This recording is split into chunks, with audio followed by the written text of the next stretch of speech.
সুপ্রিয় দর্শক, আসসালামু আলাইকুম। আবার হাজির হয়ে গেলাম নতুন আরেকটা রেসিপি নিয়ে। আর আজকের রেসিপিটা হলো একটা স্ন্যাক্সের আইটেম, যেটা খুব ঝাল ঝাল হবে, খুবই মুচমুচে, খুব সুস্বাদু একটা রেসিপি, মুখরোচক একটা খাবার নিয়ে চলে এসেছি। আশা করছি বরাবরের মতো আজকের রেসিপিটাও আপনাদের কাছে ভালো লাগবে। আর এটা হচ্ছে সবজির পকোড়া। খুবই সহজভাবে হাতের কাছে যা আছে সেটা দিয়ে তৈরি করে নেব। একটা বাটিতে আমি হাফ চা চামচ দিয়ে দিলাম হলুদের গুঁড়া, আর তাতে 2 টেবিল চামচ সয়াবিন তেল গরম করে সামান্য একটু সাদা জিরার ফোড়ন দিয়ে এই হলুদের ভিতরে দিয়ে দিলাম। এটা বেশ ভালোভাবে মিশিয়ে নেব, সুন্দর একটা কালার আসবে সেই জন্য। সাইডে রেখে দিয়েছি একদম ঠান্ডা হয়ে যাওয়ার পরে। ওই প্যানেই দিয়ে দিলাম 2 টেবিল চামচের মতো সয়াবিন তেল, আর দিয়ে দিলাম হাফ কাপ পেঁয়াজ কুচি। পেঁয়াজটা একটু কিউব করে কেটে নিয়েছি, একটু মোটা করে কেটে নিয়েছি। এই পেঁয়াজটা দেওয়ার পরে সামান্য একটু ভেজে নিব, এবং সাথে দিয়ে দিলাম গাজর। গাজর এখানে দিয়ে দেব আমি হাফ কাপের মতো। গাজরটা আপনি যে কোনো সবজি আপনি আপনার স্বাদ মতো এখানে দিতে পারেন। আর এখন তো শীতের সিজন, অনেক সবজি পাওয়া যায়, আপনার যেই সবজি ভালো লাগে আপনি সেগুলো এখানে দিবেন। দিয়ে দিলাম ক্যাপসিকাম সবুজটা, সেটাও দিয়েছি হাফ কাপের মতো। এই ক্যাপসিকাম আর গাজর একটু ভেজে নিব, কারণ এই দুটোই একটু শক্ত প্রকৃতির সবজি, তাই প্রথমে এগুলো একটু ভেজে নিব। তবে পানি দিয়ে ভাজার কোনো প্রয়োজন নেই, এমনিতে খুব সুন্দরভাবে সফট হয়ে যাবে। সবুজ আর লাল কাঁচামরিচ দিয়ে দিলাম 3টা, আর দিয়ে দিলাম বাঁধাকপি দিয়ে হাফ কাপের মতো। এখন এই সবজিগুলো বেশ ভালোভাবে মিডিয়াম আঁচে আমি একটু ভেজে নিব। লবণ দেওয়ার সাথে সাথেই পানি ছেড়ে দিবে, তাই আমি এখানে লবণ দিয়েছি, যাতে এই পানি দিয়েই সবজিটা সুন্দরভাবে সেদ্ধ হয়ে যায়। ঢাকনা দিয়ে রেখে দিলাম 4-5 মিনিট। তারপরে যখন দেখলাম বেশ সুন্দরভাবে সফট হয়ে গিয়েছে, সাথে দিয়ে দিলাম 1 চা চামচের মতো কালো গোলমরিচের গুঁড়া। আবার ঢাকনা দিয়ে রেখে দিয়েছি একদম সেদ্ধ হয়ে যাওয়ার পর্যন্ত। সেদ্ধ হয়ে গিয়েছে, কিন্তু এটা এখনও ঝরঝরা রয়ে গিয়েছে। আর এটা ঝরঝরা হলে হবে না, কারণ এটাকে আঠালো টাইপ করতে হবে। তার জন্য দিয়ে দিলাম আমি 1 টেবিল চামচের মতো কর্নফ্লাওয়ার। যে পানিটুকু ছিল সেই পানি দিয়ে এটা কিন্তু এখন আঠালো হয়ে যাবে। আর এই অবস্থায় এসে দিয়ে দিলাম এখানে হাফ কাপের মতো টমেটো কেচাপ। টমেটো কেচাপটা কিন্তু অবশ্যই দিতে হবে, তা না হলে এর যে প্রপার টেস্ট এটা আপনি পাবেন না। তাই টমেটো কেচাপ দিয়েও আমি বেশ ভালোভাবে নেড়ে চেড়ে মিশিয়ে নিয়েছি, চুলার আঁচটা বন্ধ করে দিয়েছি। যে আর যতটুকু গরম ছিল তাতেই এটা পরিপূর্ণভাবে রান্না হয়ে যাবে। তা দিয়ে দিলাম এই সামান্য একটু গরম মশলার গুঁড়ো দিয়ে দিলাম। এটা এসেনশিয়াল না, আপনি যদি চান এখানে গরম মশলার পরিবর্তে ধনেপাতা দেবেন, সেটাও কিন্তু খুব সুন্দর হয়।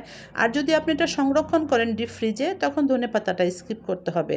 সাথে সাথে বানিয়ে সাথে সাথে যদি ভেজে খাওয়া হয়, আর যারা ধনেপাতা পছন্দ করে তারা অবশ্যই ধনেপাতা দিবেন। আমি এটা সাইডে রেখে দিয়েছি ঠান্ডা হওয়ার জন্য। আর এখানে নিয়ে দিলাম 1.5 কাপের মতো আটা। আটাটা আমি একটু চেলে নিব। চেলে নিলে এর যে ডো, এটা খুব সুন্দরভাবে সফট হবে। এখন আমি এই আটার ভিতরে দিয়ে দেবো স্বাদমতো লবণ, লবণ দেওয়া কালো জিরা, আর ওই যে তেল আমি গরম করে রেখেছিলাম, তেল আর হলুদের একটা মিশ্রণ, সেটা এখানে দিয়ে বেশ ভালোভাবে এটা মেখে নিব। তারপরে এটা অল্প অল্প পানি দিয়ে একটা ডো তৈরি করব, যেমনটা করি আমরা রুটি আর পরোটার ক্ষেত্রে। ঢাকনা দিয়ে রেখেছিলাম কয়েক মিনিট। তারপরে যখন সুন্দরভাবে সেট হয়ে গেছে, সেখান থেকে আমি ছোট ছোট করে লেচি কাটবো। যদি আপনি বেশি অনেক পরিমাণে বানাতে চান, সেক্ষেত্রে একটু ছোট লেচি কাটতে হবে। আর যদি বড় করে বানাতে চান বা বড় হয়, সেক্ষেত্রে একটু কম হবে। তবে আমি এখানে 10টা লেচি কেটে নিয়েছি, একটু মিডিয়াম সাইজ হবে। সবগুলো লেচি আবার এরকম গোল গোল করে নিয়েছি। তারপরে এটা একটু বেলে নিব। যদি আপনি চান তেল দিয়ে বেলে নেবেন, সেটাও ঠিক আছে। আবার যদি মনে হয় যে আটা দিয়েই বেলে নেবেন, সেটাও কিন্তু ঠিক আছে। তবে আমি আটা দিয়ে এটা গোল গোল করে বেলে নিয়েছি। আর এটা হবে পরোটার মতো বা রুটির মতো, ওরকমই হবে, তবে একটু মোটা হবে। 4-5টা আমি একসঙ্গে বানিয়ে নিয়েছি, আর বাকিগুলো আবার ঢাকনা দিয়ে রেখে দিয়েছি, তা না হলে কিন্তু ওটা ড্রাই হয়ে যাবে। সেই যে পুর রেডি করেছিলাম সেটা এখানে দিয়ে দিয়েছি, এবং একটু পর্যাপ্ত পরিমাণে দিয়েছি। সাইডগুলো আমি এখন কুচি কুচি করে মুখটা সিল করে দিতে হবে, তাই ছোট করে নিয়ে এসেছি। চাইলে আপনি কুচি না, একসঙ্গে ধরে নিয়ে এসেও মুখটা বন্ধ করে নিয়ে দিতে পারেন, সেটাও হয়। তবে কুচি করে নিলে এর দেখতে লুকটা খুব সুন্দর আসে। তো এইভাবে মোমোর মতো সুন্দরভাবে মুখটা সিল করে চাপ দিয়ে বসিয়ে দিতে হবে। আর এই রকম করে বেশ কিছু আমি 4-5টা এরকম করে রেখে দিয়েছি, যাতে এর মুখটা সিল হয়ে যায়। তা না হলে যদি সেট না হয়, সেক্ষেত্রে কিন্তু ভাজার সময় এর মুখটা খুলে যাবে, আর সেটা দেখতে ভালো লাগবে না, সবজিটাও বের হয়ে আসবে। তাই এরকম মুখটা সিল করে দিয়ে বেশ কিছুক্ষণ এটা রেখে দিতে হবে। 2-3 মিনিট রেখে দেওয়ার পরে এরকম হাত দিয়ে এটা ছড়িয়ে নিতে হবে। এটা বেলুন দিয়ে বেলে নেওয়ার কোনো প্রয়োজন নেই। হাত দিয়ে যদি আপনি চাপ দেন, সেক্ষেত্রে কিন্তু খুব সুন্দরভাবে এটা গোল হয়ে ছড়িয়ে যাবে। আবার একটা করে নিচ্ছি একইভাবে সব, তারপরে এটা আমি ভেজে নেব। দেখাই যাচ্ছে যে মুখটা আমি কীভাবে বন্ধ করেছি, হাত দিয়ে এটা ছড়িয়ে নিয়েছি।